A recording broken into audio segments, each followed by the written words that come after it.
تو جس طرح جب کوئی جب ہم ادب میں تلخیوں کا ذکر کرتے ہیں اور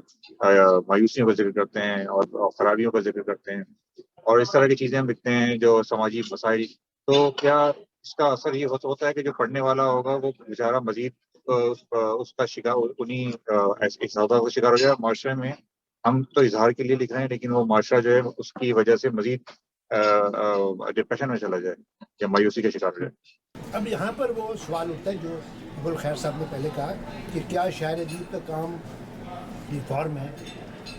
یا صرف سچ کو بتانا ہے؟ تو اگر آپ کہتے ہیں کہ بھئی یہ سچائی ہے، دنیا دکھی ہے، یہ دکھی ہے، میں صرف اس دکھ کا اظہار کر رہا ہوں، تو آپ کو حق ہے،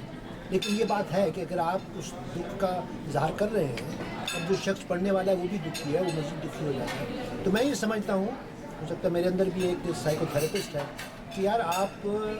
مسئلے کو بیان کریں، لیکن میں یہ سمجھتا ہوں کہ اگر آپ کے ذہن میں اس کے بارے میں کوئی ایک آپٹمسٹک کوئی آئیڈیا یا کوئی بات ہے تو بیلنس کرنے کے لیے ٹھیک ہے، آپ کوئی بھاشن نہ دیں، آپ کوئی تقریر نہ کریں، آپ وہاں پہ کریں، لیکن یہ کہ اگر آپ دکھی لوگوں کی کہانیاں ان کے بتا رہے ہیں، تو جو سکھی لوگ ہیں جنہوں نے مسائل کو حل کیا ہے، جو اس دکھ سے نکل کر آئے ہیں، تو ان کا بھی ذکر کریں، تو پرسنالٹی پر بھی ہے کہ جو شاعر ہے اس کی پرسنالٹی میں کتنا توازن ہے، وہ اس کے ادب میں بھی اس کا اظہار ہے۔ تو اگر وہ خود بھی زندگی کو مطلب آپ عمر صاحب دیکھیں نا، ویسٹ میں اردو کے کتنے شاعر ہیں، میں اکثریت ان کو میں جانتا ہوں، وہ یہاں کمفرٹیبل زندگی گزار رہے ہیں، ان کا جاب ہے، ان کا گھر ہے، گھر بازوں کے بہت اچھے مطلب ہے کہ ویل ٹو ڈو ہیں، بیوی ہیں، بچے ہیں زندگی میں، لیکن اگر ان کی شاعری کو پڑھیں تو اس میں وہی نوسٹیلجیا اور دکھ، تو وہی آپ جب یہاں آئے ہیں، آپ 20 سال سے کینیڈا میں ہیں، آپ کے پاس $250,000 بینک بیلنس بھی ہے، ایک $500,000 کا گھر بھی ہے، آپ کے پاس گاڑی ہے، یہ ہے، لیکن اس کا ذکر ہماری کیونکہ شاعری کا مزاج تھوڑا سا ماتمی ٹائپ ہے، تو وہ جو زندگی میں خوشحال بھی ہے، اس کو شاعر کے طور پہ پڑھو تو وہ خوشحال وہاں نظر نہیں آتا، کیونکہ اس نے ایسے لگا کہ یار یہ میں نے اگر خوشحالی کی بات کی تو شاید یہ ہماری اردو شاعری یا غزل کے مزاج کے ساتھ فٹ نہیں بیٹھتا تو اس کو، تو ہم نے تو لکھ لیا کہ بھی نئے مقام پہ محبوب بھی نئے پائے، نئے مقام پہ محبوب بھی نئے پائے، جزائیں ملتی رہی ہیں ہمیں یہ ہجرت کی، وہ سزاؤں کا یار اتنا ذکر ہے یار، یہاں پر دیکھیں ہم نے محبتیں کی اس کو۔ اچھا، وہ تو ڈاکٹر صاحب وہ تو جانے یہ ہوگا کہ وہ کر کیا رہے ہیں، وہ لکھ کیا رہے ہیں، سوال یہ ہے کہ کیا اس کی وجہ سے ہم معاشرے میں مزید بے چینی پھیلانے کے ذمہ دار ہیں؟ مطلب میں اس حد تک تو نہیں جاؤں گا، لیکن میرا یہ ہے کہ یہ امپورٹنٹ ہے، مطلب میں شاعر ادیب دانشور کو سماج کا ایک ذمہ دار کردار سمجھتا ہوں، میں ان کو بہت عزت کی نگاہ سے، مطلب آپ لوگوں کے ساتھ بیٹھا ہوں کہ میرے نزدیک یہ جو دانشور لوگ ہیں وہ معاشرے کے بارے میں کچھ درد رکھتے ہیں، کچھ فیل کرتے ہیں، اگر وہ فیل کرتے ہیں، وہ مسائل کے بارے میں غور کرتے ہیں، تو ان سے میری یہ ایکسپیکٹیشن ہے کہ یار اس تجربے، مشاہدے، اس غور و فکر کے بعد وہ جن نتائج پہ پہنچے تو صرف بیان کر دینا، مطلب ان کا ہر رائٹر کی اپنی مطلب چوائس ہے، لیکن میں یہ سمجھتا ہوں کہ بجائے ان دکھوں اور اس یاسیت اور قنوتیت کو بڑھاوا دینے کی میری خواہش ہوئی ہے کہ وشفل تھنکنگ ہے کہ یار اس کو کمی کریں، اس کے اندر مسائل کو سمجھیں اور کچھ امید دلائیں کہ یار یہ جو دکھ ہیں، یہ جو مسائل ہیں، اس کو اگر ہم انفرادی اجتماعی طور پہ کوشش کریں، اور وہ مطلب ہے شاعری بھی اس کا حصہ ہے، ادب بھی اس کا حصہ ہے، سائنس بھی اس کا حصہ ہے، مطلب ہے آرٹ بھی، تو مطلب میری خواہش یا کوشش ہوگی کہ ادیب شاعر دانشور مسائل کا ریفلیکٹ کرے، بلکہ ابھی جو بلند اقبال کے ساتھ ڈسکشن ہوئی تھی اس میں بھی یہ جو ایگزسٹینشلزم اور نہیلزم کی ڈسکشن ہوئی، تو ہمارا یہ ڈسکشن ہوئی کہ بلند اقبال نے یہی کہا کہ ہم ادب سے یہ ایکسپیکٹ نہیں کر سکتے کہ وہ کوئی مسئلے کا حل بتائے، وہ صرف آپ کو مسئلے کو سمجھنا ہے، مسئلے کی تفہیم بتا سکتا ہے، یہ اس کا۔ میں یہ سمجھتا ہوں کہ ادب جو ہے وہ صرف پوئٹری نہیں ہے، ادب صرف افسانہ نہیں ہے، جو سماجیات ہے، جو نفسیات ہے، یہ بھی سب لٹریچر کا حصہ ہی ہے۔ کئی نوبل پرائز لٹریچر کے ملے جنہوں نے کبھی کوئی افسانہ، کوئی شاعری نہیں کی، بلکہ سیگمنڈ فرائڈ کو بھی گوئتے ایوارڈ آف لٹریچر میں، بلکہ میں نے ایک آرٹیکل میں لکھا تھا کہ اگر مذہبی کتابوں میں